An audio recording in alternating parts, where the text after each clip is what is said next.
What is up, and welcome back to Beyond the Arc with Brandon Silvers. As always, I am your host, Brandon Silvers. NBA season starting up, doing something a little bit different with my NBA previews this year. I wanted to switch it up, focus on some teams that maybe don't get the love they deserve, but we should be paying attention to for one reason or another. Now, to do that, I need some help. So it's fitting that I'm talking about the Toronto Raptors because I've got some 2019 Kawhi level help with me today. You know this man, not just from his Raptors coverage, but he covers the NBA as a whole in every way possible, writing, podcasting, sideline reporting. If you can think of it, he does it. I am pleased to be joined by Esfandiar Baraheni. How's it going, man? I'm good, man. I'm good. I don't know about 2019 Kawhi, man. That's a bold statement. It's a high bar. That's a high bar. It's a high bar. I could do like 2019 Marc Gasol. I feel like good impact player, right? Forever remembered for drinking wine on the parade. Yeah, I mean, like that's my vibe. I'm a big Hakeem guy, so I didn't want to go Toronto Hakeem though. Yeah, that would be disrespectful. I would leave right there. That would, that one's tough. That one's tough. So I was trying to find the right balance, and I shot for the stars. But appreciate you. I believe you can back it up. Appreciate you, man. Yeah, no, I'm excited to chat Raptors, man. Appreciate you having me on. Well, let's start last season. Rough one record-wise. There was a lot of different movement as well. Players leaving, players coming in. Yeah. What were your big takeaways as far as everything that happened last year in terms of, all right, this is a rebuild year. What's the vision do you think that Masai has? Man, last year felt more of like a cultural reset year just because a lot of it was cleaning house. And I don't mean that in any sort of disrespectful way to some of the trades that they made, but they were in a transition period between the Pascal Siakam and Fred VanVleet and OG Anunoby era to this new era that they have with Scottie Barnes. And I think a lot of last year, there was this looming cloud above everybody's head of when Pascal is going to get traded, when OG is going to get traded, and how those unfold and who ends up joining the roster. And so I think for the first 30 to 35 games of the season, maybe even longer, probably like 40 games of the season, we never really got a chance to look at, okay, what this team really is for what it is on the basketball court. It was all trade speculation. It was all contract talk. It was more of the hoopla than anything else. You know what I mean? And so once those trades happened and you have this core of Scottie Barnes and Emmanuel Quickley and RJ Barrett and Jakob Poeltl, and okay, this is what we're building around, they got hurt. And they only played in 4 games with each other. And we didn't really get to see tons of time between all of the starters together. Sure, there were some flashes from Gradey Dick, their rookie, who I expect to have a big season this year. And, they introduced Kelly Olynyk into the lineup. But for the most part, it was a transition phase, which didn't really get off to a good start because of injury. And I think they're hoping for that full reset this season. Yeah, and kind of a little bit more of the same in the preseason, too. I know there's been some injuries that have happened. Yeah. And it's like, man, what are we doing? Yeah. So just unfortunate stuff. The Grizzlies have had some bad injury luck recently, right? With last year just was like brutalized by injuries. And you never want to wish that on anybody because I think ultimately that impacts chemistry so much. Like guys just seeing the court next to each other and figuring out where they like it, where they want their touches, et cetera, et cetera. It's a huge part of like a rebuild, especially when I think the Raptors rebuild has a little bit more pressure on it because most of these guys are signed on to long-term contracts. They're not on rookie deals anymore. Scottie got his max contract, Quickley got a contract extension. RJ Barrett is getting, $30 million a year for the next 3 years. Like this team is sort of set up to fast track that rebuild. Will they be able to? All of that will depend on how much court time they get. And so it's tough to see them miss time early this season too, for sure. Definitely. And it was funny because I was looking up and down the roster and I was like, okay, there's some great pieces here. When I was doing some research, I was ready to ask you some questions. Then I looked and I saw the 4 games together stat and I was like, unless he has a crystal ball, I really don't think he can answer any of the questions I do have. Right. But one guy who played, Scottie Barnes, coming off that sophomore season when it was like, oh no, this is kind of a disaster, took a big step last season. What was the difference between that second year to that third year, especially with the added responsibilities?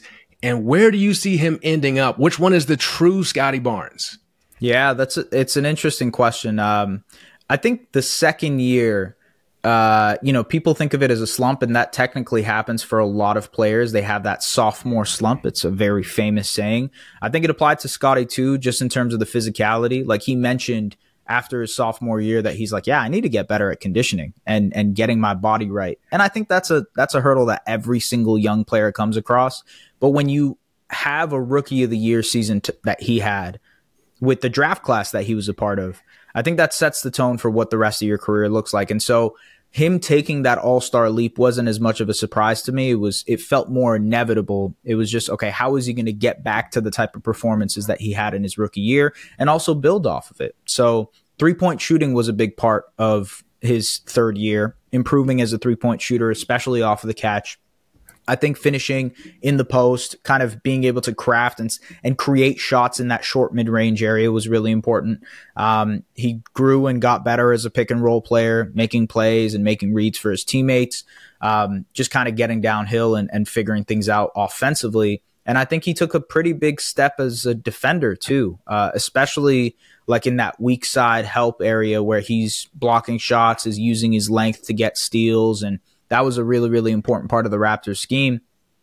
The fact that he got to an all-star spot last year with all of the commotion that was happening around the team, I think is a testament to how good he is. And now that he's sort of, this is your team, this is your franchise, we're building everything around you, I think we'll see even more of what Scottie can do. And truthfully, I don't know what his ceiling is and what he can, his final product will be.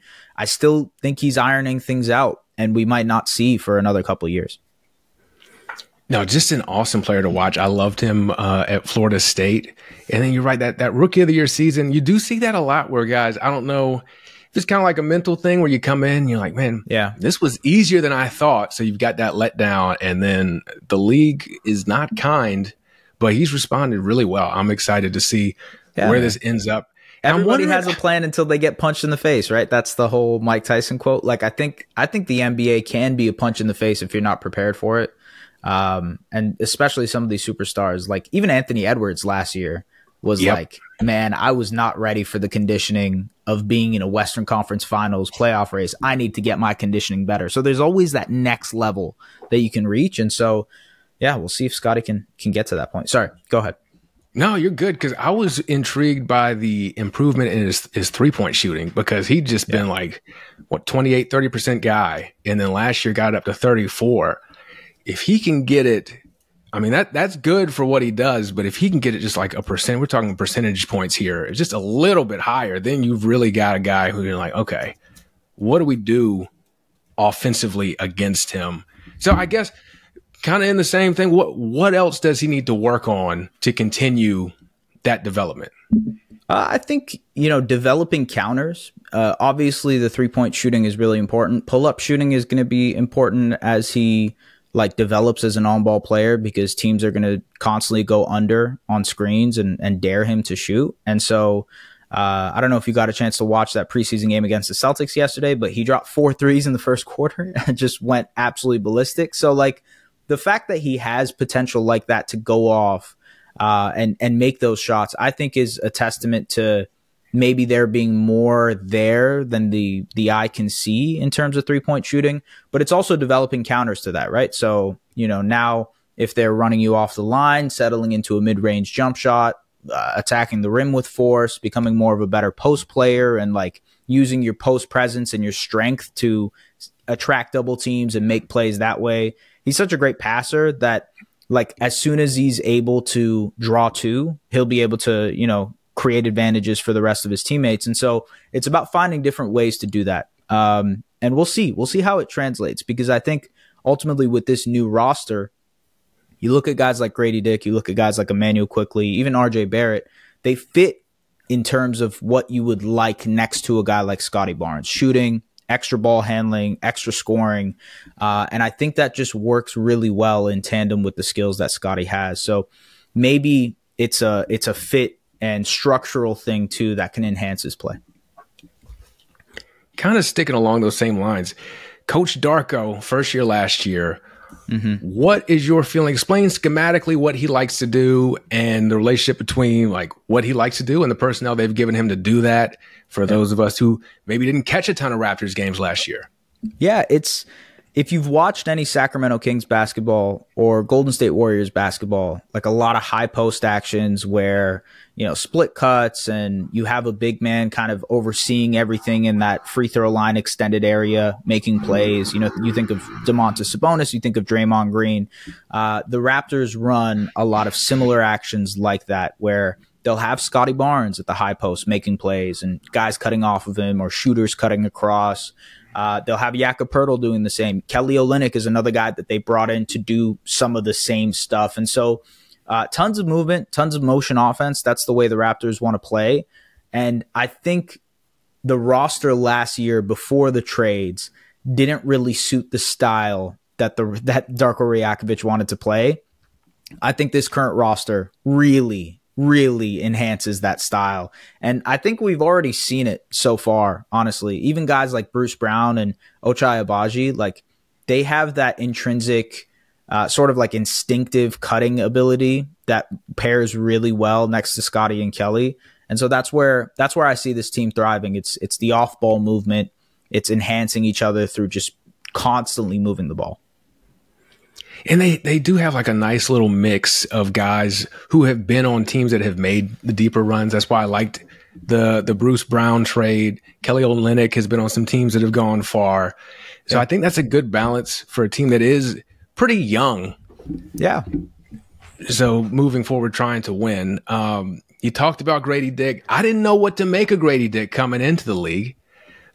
Seemed kind of like he needed a couple meals, maybe hit the gym a little bit, but he adjusted so well. Yeah. What makes his game so great, and how was he able to do it in kind of the unorthodox season last year? When you're in the middle of the rebuild, it's not that hard to really succeed, but I know I'm rambling now. Gradey Dick. So no, it's all good. So like to your point, Darko, Gradey was the first player they drafted in Darko's era, right?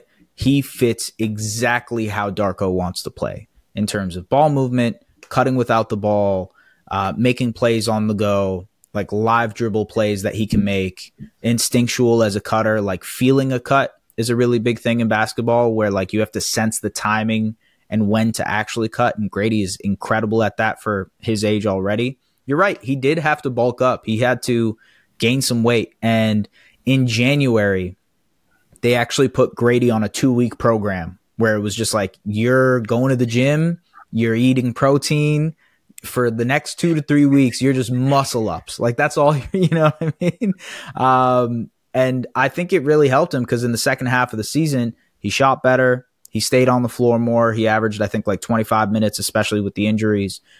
His cardio was better. He was getting up and down the floor more often. And the way that he plays, the constant movement, you just need to be in tip-top shape. And especially to do that at the NBA level, it's really important for him to be at his best physically. So as his physical has improved, as the growth of his body, so to speak, he's been able to really harp on some of the shooting, the cutting, and instinctual stuff that he does. So, man, I'm really high on Gradey Dick. Like I think I was just talking to someone today, and like they asked me like, what is your hottest take for the Raptors? And I'm like, maybe in a couple of years we look back and say Gradey Dick is the second best player on the Raptors outside of Scottie Barnes. Like that's actually how good. Ooh. I think. Yeah, it's a little spicy, I know, but I like it. I just think there's the connection with him and Scottie is very, very good, and how they can play off of each other, especially the way Gradey shoots the ball and is able to kind of cut and make plays. It just works well. And so I wouldn't be surprised if we look at this in a couple of years and say, man, this guy is way better than, the 13th overall pick that we thought he was going to be, What kind of leap looking in that crystal ball that you don't have, what kind of leap are you expecting this season from Gradey? He's going to step into a starting role. So, they obviously let go of Gary Trent Jr., and he is now the starting shooting guard for the Toronto Raptors. So I think just being able to stay on the floor defensively is a really important aspect. Teams are going to try to test him physically, as they always do with those types of players. They're going to try to really impose their will physically. So he needs to be strong on that point. Be quick-footed, trying to stay within the gaps off ball and use his length to deter guys, if you will. I think that's a really important step for him, but also just shooting with confidence. He had a great second half of the season shooting wise. He shot 40% on 4 or 5 attempts. I need that, but on maybe 6 or 7 attempts, especially with the lack of shooting on this Raptors team. It's really up to Immanuel Quickley and Gradey Dick to put up those shots. And so if you're getting most of your shots from your 2 starting guards, ultimately those guys need to produce pretty consistently. So the shooting has to be there for him, no question, but I think that's the step. It's getting used to playing starter level minutes and getting used to being expected of a certain level of production. Man, I'm excited to see it because I'm going to pull the clip for number 2 option Gradey Dick in a couple of years. I should have been locked in. Yeah, man. So what is the rest of that rotation? What is that going to look like this season? We got Scottie, we got Gradey. I know obviously RJ Barrett's here, hoping he's healthy too. But what's the rest of the starting lineup and some of those 7, 8, 9 pieces going to look like? Yeah, I mean, look, more traditionally, the talk this year in terms of leaps is definitely Immanuel Quickley and RJ Barrett. Those 2 guys came from New York. They're expected to have bigger roles. They also did really well in the second half of the season when they played. They put career numbers across the board in terms of points, rebounds, assists, efficiency, all that type of stuff. And so you just want to see that across a larger sample size, right? They only played 30, 35 games last year for the Raptors, and now for an 82-game season. All right, let's see if you can do it for a whole year, right? Let's see if you can put up that level of production, that level of scoring output against different defensive coverages. When people expect you to be the number 1 or number 2 or number 3 option on any given night, how does that change the way you approach things? And so I think people are expecting big years, both from Quickley and Barrett, and they can take this opportunity and run with it, especially RJ, who in a couple of years will be coming up on a contract year. And so they have committed to Scottie and IQ long-term for the next 5 years. They haven't necessarily committed to RJ yet. And while he is the Canadian and naturally maybe he ends up getting extended, I think he has to show that he can do that consistently. And so consistency is the same thing that you're looking for those 2.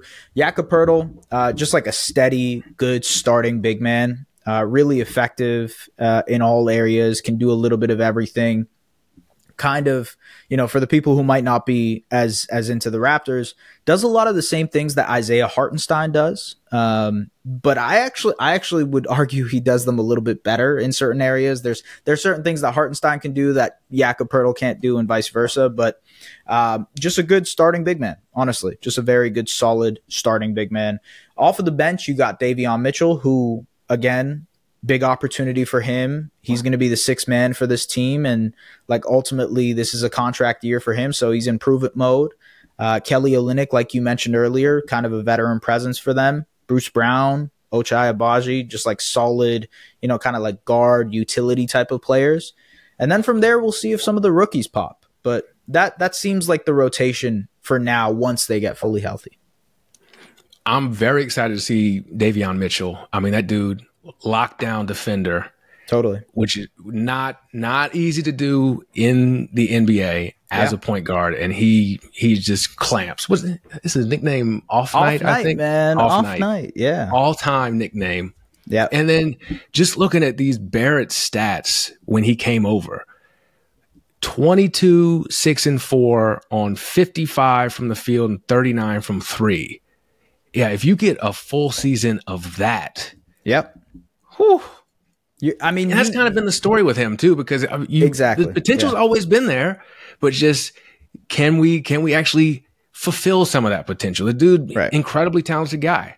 Yeah. Yeah. It really is about just stacking games together and being consistent. And I think a big thing with him is just having the freedom to play the way he wants. I think in Toronto, he's cutting more. He's playing without the ball more often. In New York, I think he was tasked with being sort of more of a ball handler. And while he can explore those areas in Toronto, I think just the offensive system, to the point I had earlier about Darko Rajakovic and the way they like to play offensively, I think it fits what RJ does really, really well in terms of attacking the rim, off of the ball, being used as a cutter, just a strong dude, right? Like a really, really strong dude. And I think that's the way he can excel. Again, if he's going to do that for an 82-game season, he might be vaunted into like most improved conversations, but you kind of need to see it before it happens, you know? Yeah. He's done that several times, as Knicks fans can attest to, where he gives you enough of a taste, you get excited, and it's like, no, I was just kidding. So we talked about what they have. What are they missing in terms of this season to continue that progression for the next step in this reset?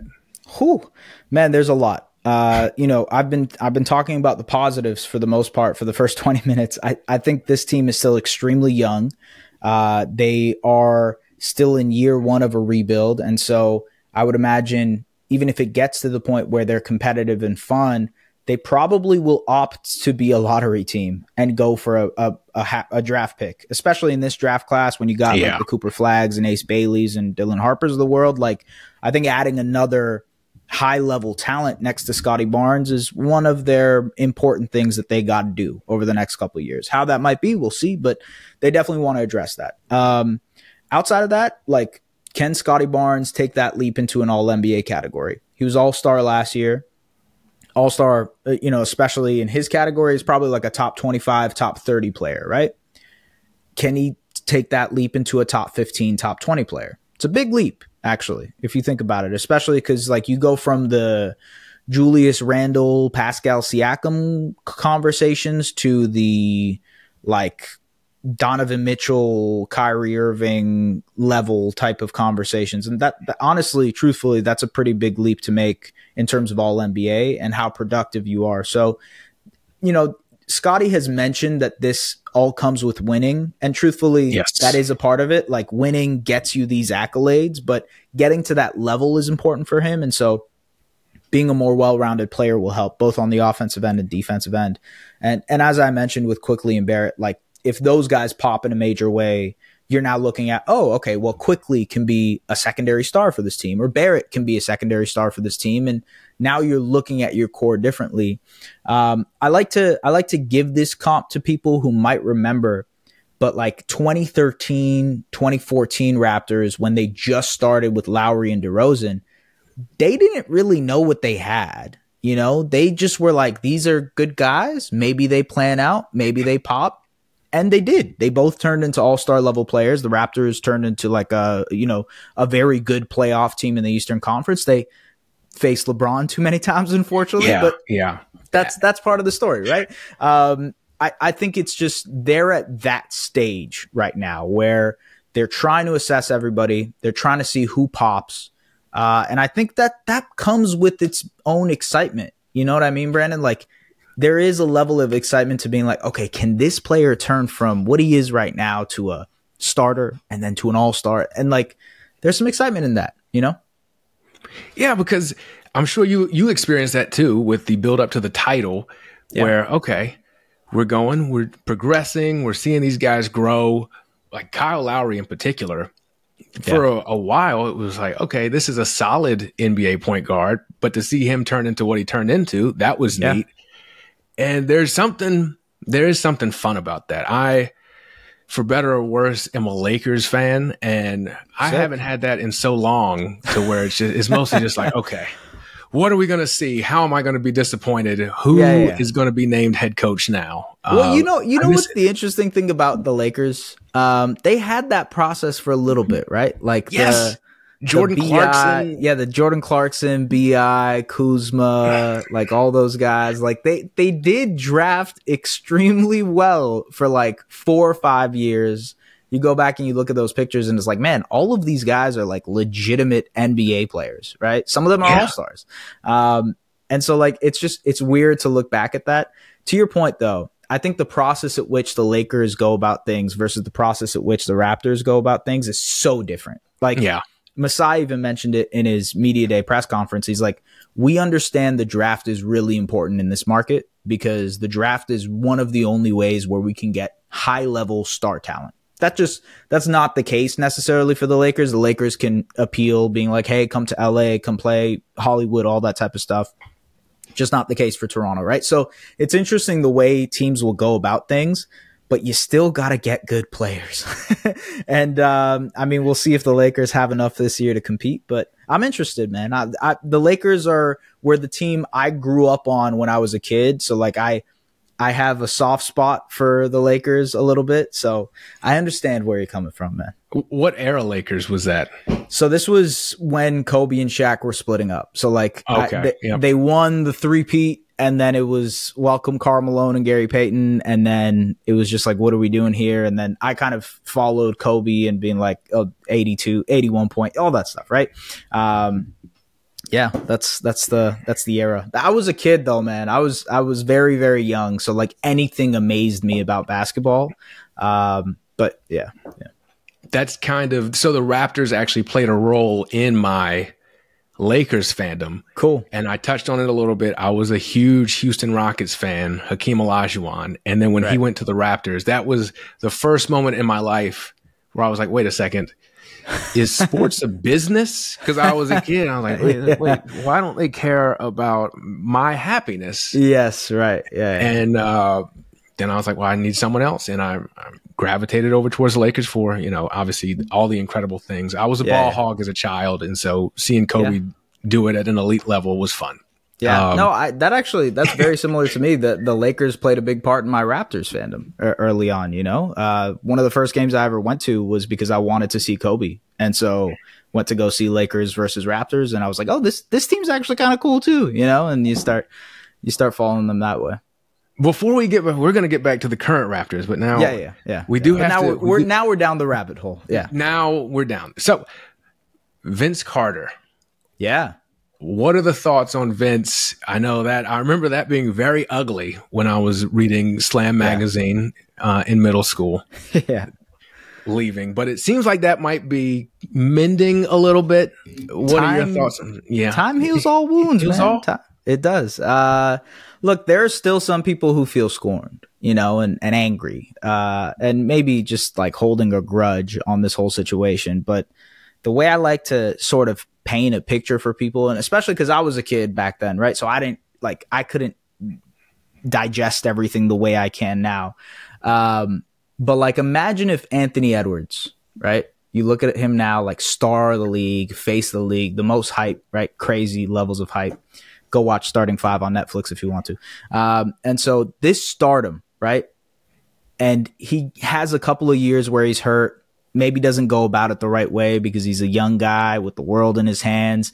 And then the Wolves decide to trade him for a bag of peanuts, And the way he goes about things also afterwards isn't the best. He doesn't take any responsibility, all that type of stuff. He says he wasn't trying, et cetera, et cetera.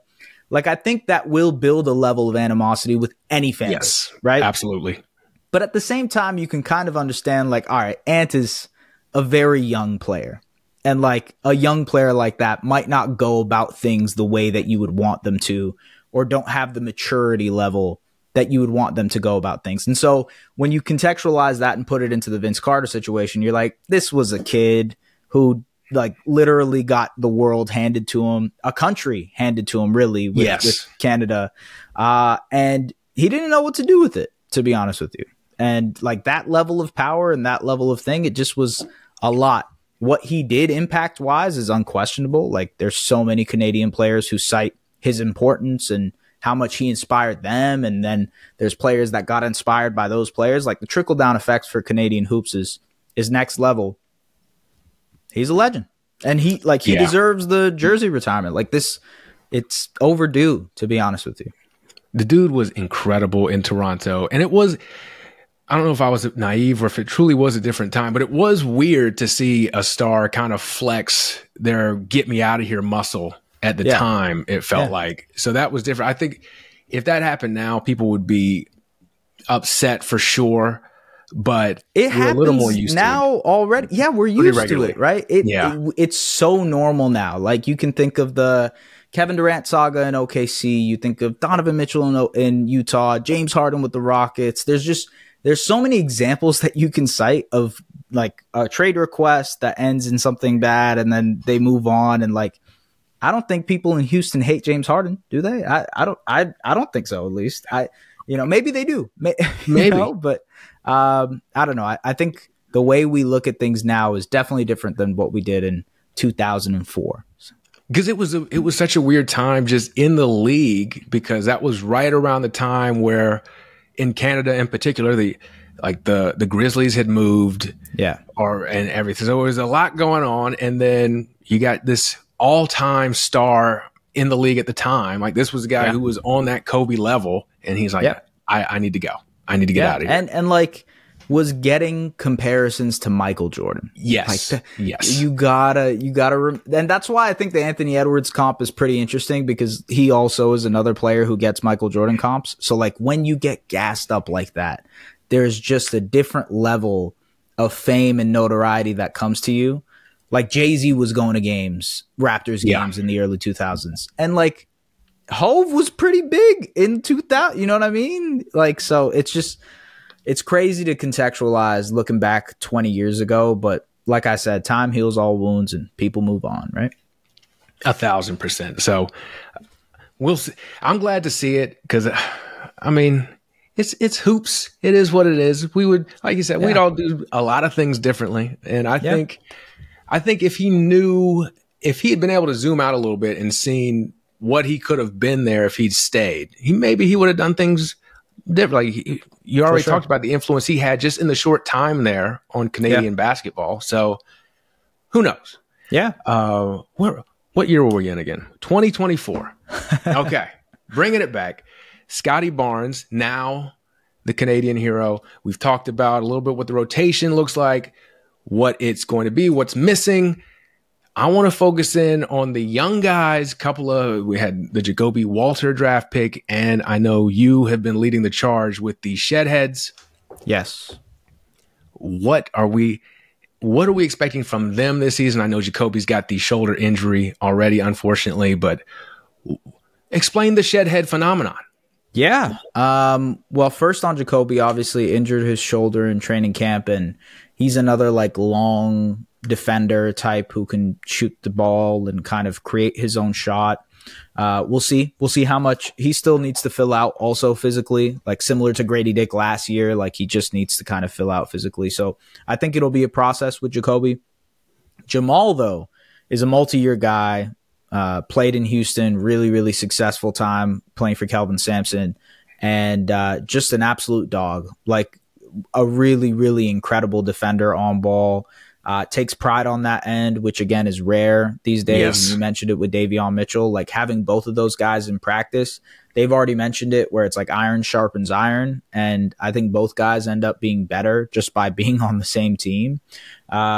He's exciting. I'm not sure how much run he'll actually get with the Raptors themselves. He probably ends up getting more 905 run than Raptors run. But at the same time, like there's a lot of opportunity there for someone to pop. So maybe that happens. One of the rookies that I'm really interested in is Jonathan Mobo. He was their 31st pick. He's Scottie Barnes' best friend, so that probably played a little bit of a factor, but I think he's just a really useful big. He's 6'6", but he can, handle the ball, make plays, get downhill. A really interesting player who kind of plays like Scottie, to be honest with you. He kind of does play like Scottie, so having double the trouble there, so to speak. But I'm interested to see if he'll crack the rotation because the Raptors need a little bit more size. And so maybe they lean on a guy like Mobo a little bit more than they do Walter and Shed this season. And just based on what they have, and we talked about a little bit of what they need, are you anticipating any moves being made to help speed this process along? Or because I feel like Masai, he's pretty patient, it feels like. Yeah. Like he's waiting for like the perfect, we got to make sure it makes sense for us type deal. But I don't know if you had any insight on that. Yeah, I mean, look, Bruce Brown is an expiring contract. Chris Boucher is also an expiring contract. I think those guys, especially at the trade deadline, especially where this team is at, they could be useful to a team that's trying to contend or be a playoff team. And so I could see them maybe addressing that at the trade deadline if they can get, picks or maybe a prospect that's gotten sour or whatever. Maybe that's the approach that they take. They also would combine to be a pretty big salary. So Bruce Brown is making $23 million. Chris Boucher is making $13 million. That's $35 million. And so if there's a player out there where a team needs you to take on a contract, right? I think of like DeAndre Hunter with the Atlanta Hawks, who makes $20 million for the next 4 years, or Cam Johnson, who makes $20 million for the next 4 years. Or I can go down the line. John Collins, who makes $27 million for the next 2 years. Like, maybe there's a world in which you take on these salaries in order to get some picks, and you kind of eat that salary in order to kind of recoup your assets. And so maybe that's the way they go. There's a couple of different routes to this, but I think ultimately they will use those expiring contracts in some way. How? What? Not sure. I think we kind of just have to see how the season progresses. What happened with Boucher, man? I thought this dude, I was excited for him. Yeah. It didn't happen. Yeah, I mean, look, he had a couple of good years after the Raptors championship run, really developed. I honestly still think that he could be a really useful player. I still believe too. Yeah, honestly, I think he, I kind of talked about Mobo and needing an extra bit of size. Like, Boucher could be that for them this year too. So it really depends if they want to play him. And I think it's in their best interest to play him, to be honest with you, because back to that trade value thing, like the more he plays, the more other teams get to see him, the more interested they might be in actually trading something for him. So that's where it comes down to for Boucher. He's the longest tenured Raptor. As crazy as that sounds, he's the longest tenured Raptor now. And so I think there is a bit of connection to like, hey, he's a homegrown player from Montreal, able to like be this veteran presence for the team as well. But, if there's an opportunity out there for him to contribute to a team, I could see them taking that. Yeah, man. I don't know. This is why I'm not a GM yet, I guess. So, all right. So kind of sounds like we might be headed for the lottery this year. Sure. But people should be paying attention to the Raptors. Raptors fans should still be excited. Why? Because they might be able to surprise some teams this year. I don't know if anybody's a betting person here. I'm not personally that big of a betting person, but their over-under is 29.5.